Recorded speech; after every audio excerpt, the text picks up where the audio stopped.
마태복음 24장 23절에서 25절입니다. 그때 사람이 너희에게 말하되 보라 그리스도가 여기 있다 혹은 저기 있다 하여도 믿지 말라. 거짓 그리스도들과 거짓 선지자들이 일어나 큰 표적과 기사를 보여 할 수만 있으면 택하신 자들도 미혹하리라. 보라 내가 너희에게 미리 말하였노라. 주님은 다시 경고하십니다. 제가 그 성경 구절에서 가장 좋아하는 부분은 큰 표적과 기사를 보여 할 수만 있으면 택하신 자들도 미혹하리라는 말씀입니다.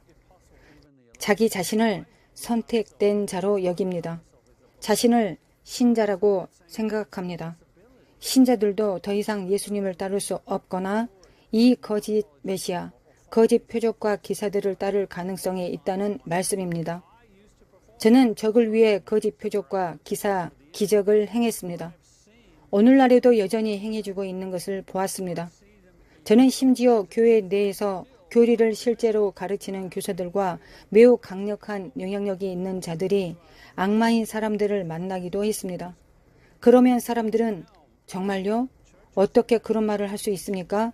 라고 묻습니다. 저는 그 교리들이 무엇인지 알고 있기 때문입니다. 제가 그것들을 직접 가르치곤 했습니다. 제가 뉴에이지의 지도자였을 때 비밀회의에서 이러한 전략을 구했으며 그중 하나는 단일 세계 질서에 관한 것이고 다른 하나는 단일 세계 종교에 관한 것입니다. 이것들이 제시되고 있는 몇 가지 방법에 대해 조금 이야기해야 할 것입니다. 무언가를 구현하고 나서 실제로 30년 후에 그 결과를 보았지만 실제로는 당신이 더 이상 그것의 일부가 아니라는 것이 흥미롭지 않습니까? 저는 예전에 적의 영토에 있었고 지금은 하나님의 영토에 있고 그분을 위해 일하고 있습니다.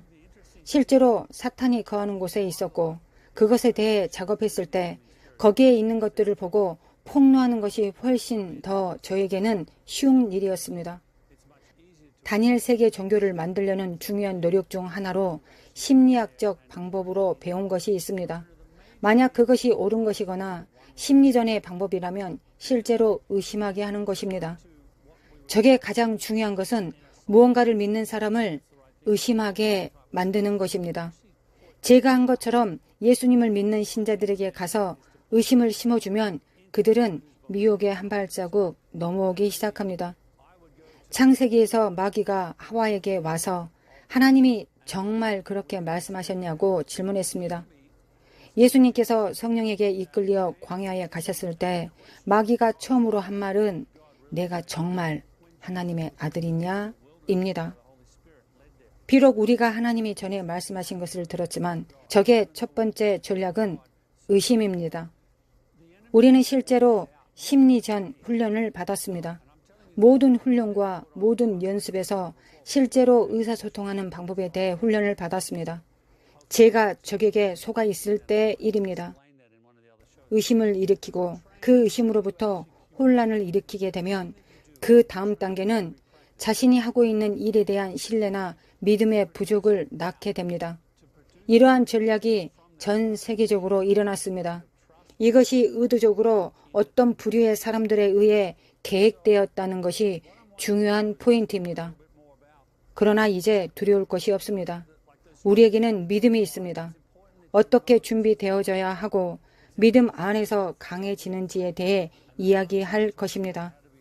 적이 예수님을 미워하기 때문에 신자들을 예수님으로부터 떨어뜨리려는 적의 계획이 있습니다. 적은 그분이 누구인지, 어떤 존재인지, 이 땅에서 우리를 위해 무엇을 할 수 있는지에 대한 사실 자체를 싫어합니다. 당신이 예수님을 따르는 사람일 수도 있지만 여전히 적의 영향력 가운데 삶을 살고 있을 수도 있습니다. 당신을 위해 기도할 수 있기를 바랍니다. 이번에는 어떤 식으로든 두려움에 있는 사람들을 선택하여 돕고 싶습니다. 여러분 중 실제로 두려워하는 마음이 있다면 바로 지금 처리하고 싶습니다.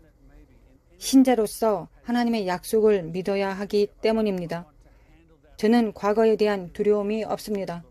제가 어디에 있었는지에 대한 두려움이 없습니다. 저는 믿음이 있습니다. 성경이 믿음에 대해 말해주기 때문에 믿음 안에 서 있습니다. 앞으로 나아가기 전에 그것을 위해 기도할 수 있기를 바랍니다. 예수 그리스도의 이름으로 기도드립니다. 그 이름의 권세로 지금 이 말씀을 듣고 있는 모든 사람들에게 있는 모든 두려움에 대항합니다. 마음의 손을 얹고 예수님의 이름으로 말하십시오. 두려움이 사라질 것을 명한다. 하나님이 당신에게 두려움의 영을 주시지 않았기 때문이다. 오직 능력과 사랑과 절제하는 마음을 받았습니다.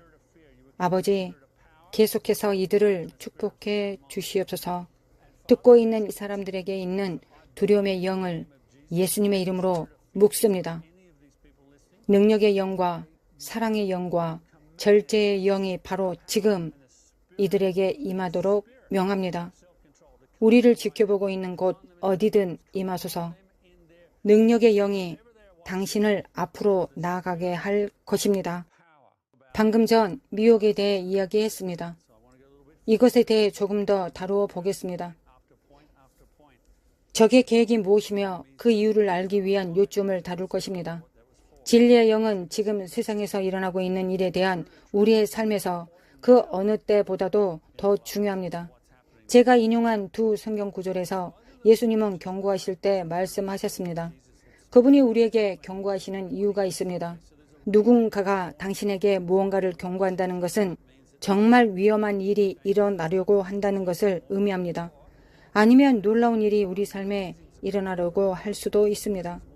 예수님은 저기 봐서 우리가 누구이며 우리가 추구하는 것을 훔쳐가지 못하도록 경고하고 계십니다. 둘 다 가능합니다. 그래서 진리의 영을 알아야 합니다. 이것은 속임수인지 아니면 강력한 어떤 것인지 분별해야 합니다. 적은 속임수로 당신을 끌어내리려고 합니다. 예수님이 경고라는 단어를 사용하실 때마다 그 단어의 헬라어는 사실 꽤 흥미롭습니다. 플라나오는 주로 진리와 안전으로부터 벗어나거나 배회하는 것 또는 완전히 비켜가다를 의미합니다. 예수님께서 우리에게 경고하실 때 진리와 안전으로부터 멀리 떨어져서 배회하거나 길에서 완전히 밀려나지 않도록 확실히 하라고 말씀하고 계십니다. 베드로전서 5장 8절부터 9절에서 이렇게 말하는 것이 흥미롭습니다. 근신하라, 깨어라. 너희 대적 마귀가 우는 사자같이 두루 다니며 삼킬 자를 찾나니 너희는 믿음을 굳건하게 하여 그를 대적하라. 어떻게 마귀를 대적합니까? 믿음으로입니다. 마귀를 대적하라. 그리하면 너희를 피하리라고 했습니다. 저는 사탄에게 속아서 그의 일을 했던 사람입니다. 그러나 이제 마귀를 대적하고 있습니다.